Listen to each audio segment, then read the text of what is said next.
कृपया करके चैनल को सब्सक्राइब कीजिए। एपिसोड 20 एक रहस्य। रागिनी ईशान को विश्वास दिलाती है कि वो कभी किसी को कोई बात नहीं बताएगी।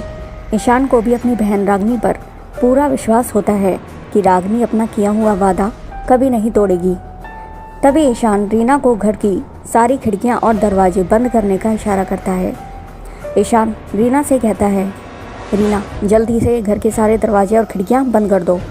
तभी रीना अपनी चेयर से उठकर और अपने घर के सारे दरवाजे और खिड़कियां बहुत अच्छी तरह से बंद कर देती है और सारे पर्दे भी बंद कर देती है।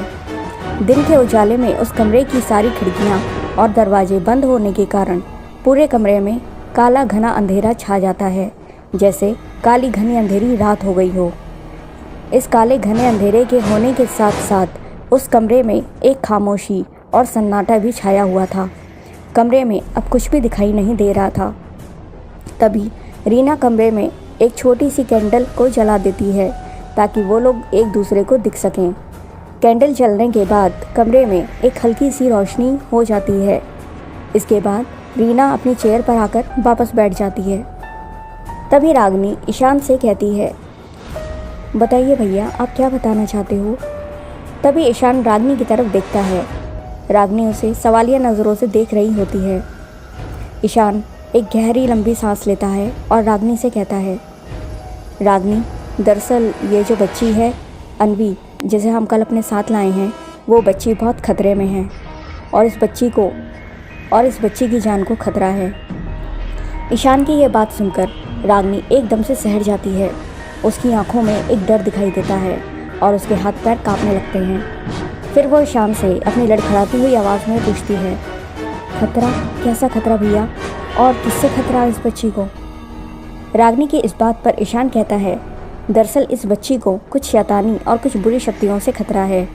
ईशान की यह बात सुनकर रागिनी एकदम से चौंक जाती है और एकटक होकर ईशान को देखती रहती है। रागिनी घबराते हुए ईशान से और अपनी लड़खड़ाती हुई आवाज़ में कहती है, क्या कहा भैया आपने? बुरी और शैतानी शक्तियाँ?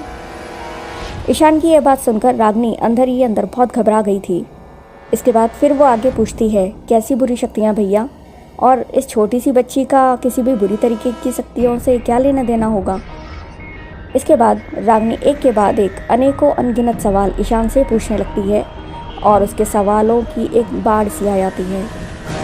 रागिनी के सवालों को सुनकर ऐसा लग रहा था कि जैसे कि उसने अपने मन में कई सवालों का एक भवंडर बना लिया हो, जो आज ज्वालामुखी बनकर फूट गया था। तभी रागिनी ईशान से आगे कहती है, भैया ये बच्ची तो इतनी छोटी है, भला इस बच्ची को मारकर किसी को क्या फ़ायदा होगा? तभी ईशान रागिनी को शांत करते हुए और तसल्ली देते हुए कहता है, रागिनी तुम शांत हो जाओ और घबराओ मत, क्योंकि अब ये बच्ची हमारे पास है और सुरक्षित है, और अब इस बच्ची को कुछ नहीं होगा अगर हम चाहेंगे तो।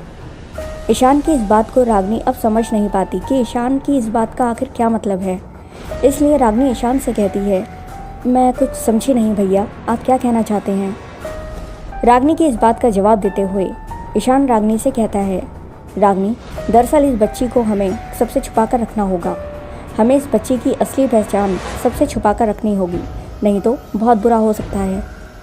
ईशान की इस बात पर रागिनी उसे सवालिया नज़रों से देखती है और उससे पूछती है, पर क्यों भैया, आखिर इस बच्ची की असली पहचान छुपाने की हमें क्या ज़रूरत है?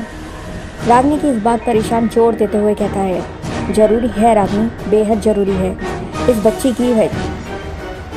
की पहचान को छुपाना, क्योंकि अगर इस बच्ची की असली पहचान किसी के सामने आ गई तो ये हम सब के लिए एक बहुत बड़ा खतरा साबित हो सकता है।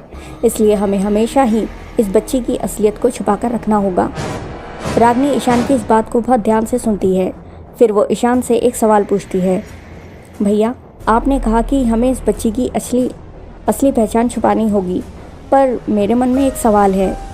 रागिनी की इस बात पर ईशान रागिनी से पूछता है, कैसा सवाल रागिनी? तब रागिनी ईशान से कहती है, भैया कल जब ये बच्ची बड़ी होगी और तब रागिनी ईशान से कहती है कि भैया कल को जब ये बच्ची बड़ी होगी और तब इस बच्ची ने हमसे कुछ पूछा या सवाल किए तो हम इस बच्ची को क्या जवाब देंगे? अब रागिनी की ये बात सुनकर जैसे ईशान के मन में एक बिजली कौंधी, एक जोरदार फटकार लगाते हुए पुकारा, रागिनी खबरदार, जो आज के बाद तुमने ऐसी कोई बात भी की तो मुझसे बुरा कोई नहीं होगा। ईशान को इतने गुस्से में देखकर रागनी और रीना दोनों ही बहुत डर गए थे, क्योंकि उन्होंने ईशान को आज तक कभी भी इतने गुस्से में नहीं देखा था।